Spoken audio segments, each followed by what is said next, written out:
తెలంగాణ ముఖ్యమంత్రి రేవంత్ రెడ్డి ముఖ్యమంత్రి పదవిని తీసుకొని 2 సంవత్సరాలు అయింది.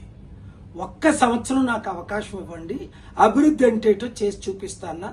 నేను కూడా ఆయనకు పూర్తి మద్దతుగా సీఎం కాకముందు, సీఎం అయిన తర్వాత ఒక 10-15 స్టేట్మెంట్స్ ఇవ్వడం మీరు చూశారు.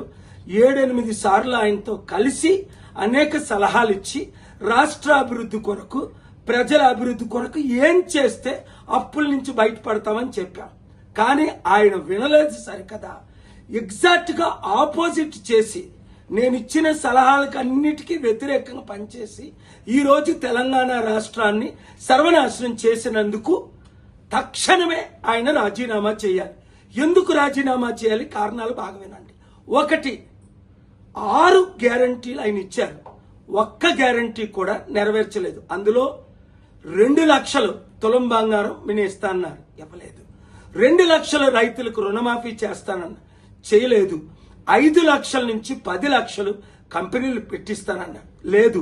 2 లక్షల ఉద్యోగాలు భర్తీ చేస్తానన్నారు, చేయలేదు. నిరుద్యోగులకు 4,500 అన్నారు, ఇవ్వలేదు. మహిళలకు 2,500 అన్నారు, గ్యాస్ సిలిండర్. ఇలాగ చూసుకుంటూ పోతే 100 వాగ్దానాలకి కంటే ఎక్కువ ఇష్టం వచ్చినట్టు, నోటుకొచ్చినట్టు అబద్ధ వాగ్దానాలు ఇచ్చి ఓట్ల కొరకు అందరినీ మోసం చేశానని ఆయనే ఒప్పుకున్నారు. ఇప్పుడేంటి, డబ్బు లేదు, నన్ను కోసుకు తినండి అంటున్నారు.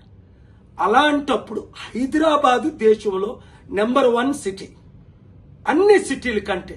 అలాంటి హైదరాబాదు రియల్ ఎస్టేట్ ఇప్పుడు పడిపోయింది. అపార్ట్మెంట్ ₹1,00,000 ఉన్నది 50 లక్షలు అయిపోయింది. ఎకరం ₹1,00,000 ఉన్నది 50 లక్షలు అయిపోయింది. 100 కంపెనీలు హైదరాబాద్ విడిచిపెడుతున్నారు. బాగుపడింది ఎవరు?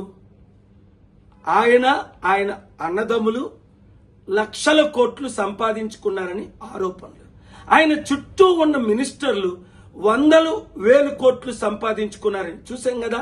పొంగులేటి శ్రీనివాసరెడ్డి రెవెన్యూ మినిస్టర్ కొడుకు మీద రుజువులతో ఎఫ్ఐఆర్ అవ్వడం, 100,000 కోట్లు ఆస్తి దోచుకోవడం. ఇప్పుడు 9,292 ఎకరాలు, దాదాపు 5-6 లక్షల కోట్లు విలువైన ప్రాజెక్టులు తన బినామీలకో ఇతరులకో ఇస్తున్నారని ఆరోపణలు ఇన్వెస్టిగేట్ చేయమని, సిబిఐ ఈడీ ఎంక్వైరీ చేయమని శుక్రవారం స్టేటస్ కో తీసుకొచ్చాను. ఇలాంటి 18 పెద్ద కేసులు ఉన్నాయి. 1 by 1తో మీ ముందుకు నేను వస్తాను. ఆయన మారాలని ప్రార్థించాను. 7-8 సార్లు కలిశాను. మిమ్మల్ని అందరినీ ప్రార్థించమన్నాను. కానీ సైతాను ద్వారా ప్రేరేపించబడి వైఎస్ రాజశేఖర రెడ్డి ఏ విధంగా ఆ రూట్లో వెళ్లారో అదే రూట్లో ఈయన ప్రయాణం చేస్తున్నాడు. ఇంకా లాభం ఎవరికి? కాంగ్రెస్ పార్టీకి. 100,000 కోట్లు ప్రతి నెల పంపిస్తున్నారని బీఆర్ఎస్ బీజేపీ వాళ్ళు ఆరోపణలు చేస్తున్నారు. నోరు మూయించడానికి బీఆర్ఎస్ బీజేపీ వాళ్ళు చుట్టూ పెట్టుకున్నారట కొంతమందిని. ఇంత ఘోరమైన పరిపాలన. నేను బెస్ట్ సీఎం చేద్దామని మీకు చెప్పాను, మీ అందరికీ ఓట్లు వేయమన్నాను. ఆయన వరస్ట్ సీఎం అయిపోయాడు ఈ 2 సంవత్సరాల్లో. చదువుతుంటే ఆశ్చర్యం కలుగుతుంది. ఊహకు అతీతంగా సర్వనాశనం అయిపోయింది. ఇప్పుడు 400 కోట్లు ఖర్చు పెట్టి ఈరోజు రేపు సమిట్ వాళ్ళ తమ్ముడికి ఇన్ఛార్జ్ పెట్టారట. 6,000 మంది పోలీసు బృందం అట. ఈ సమిట్కి ఎవడొస్తున్నాడు? 200 దేశాల ప్రెసిడెంట్లు ఒక్కడైనా వస్తున్నాడా? 3,000 మంది బిలియనీర్లో ఇన్వెస్టర్ ఒక్కడైనా వస్తున్నాడా? ఇదిగో మన ఇండియాలో దోచుకునే వాళ్ళు ఉన్నారు కదా, వాళ్ళు వస్తున్నారు. అరే బాబు, నువ్వు మాకు 1000 కోట్లు తీయు, ఈ భూములు ఇచ్చేసాయి, నీకు 7% 10% ఇచ్చాం కదా ఎలక్షన్ల ముందు, ఇంకొక 7-10% ఇస్తాం, నీ కాంగ్రెస్ కి ఎక్కడ డబ్బులు కావాలంటే అక్కడ ఇస్తాం. ఏ డీల్స్ జరుగుతున్నాయి? రుజువులతో కోర్టులో శుక్రవారం కేసు వేశాను. ఇంకా 17 కేసులు అతి త్వరలో వేయబోతున్నాను. ఆయన మార్పు చెందితే అభివృద్ధి చేద్దాం, మార్పు చెందకపోతే దేవుని ఉగ్రత, ప్రజల ఉగ్రత, ముఖ్యంగా నిరుద్యోగులారా రండి కలిసి పనిచేద్దాం.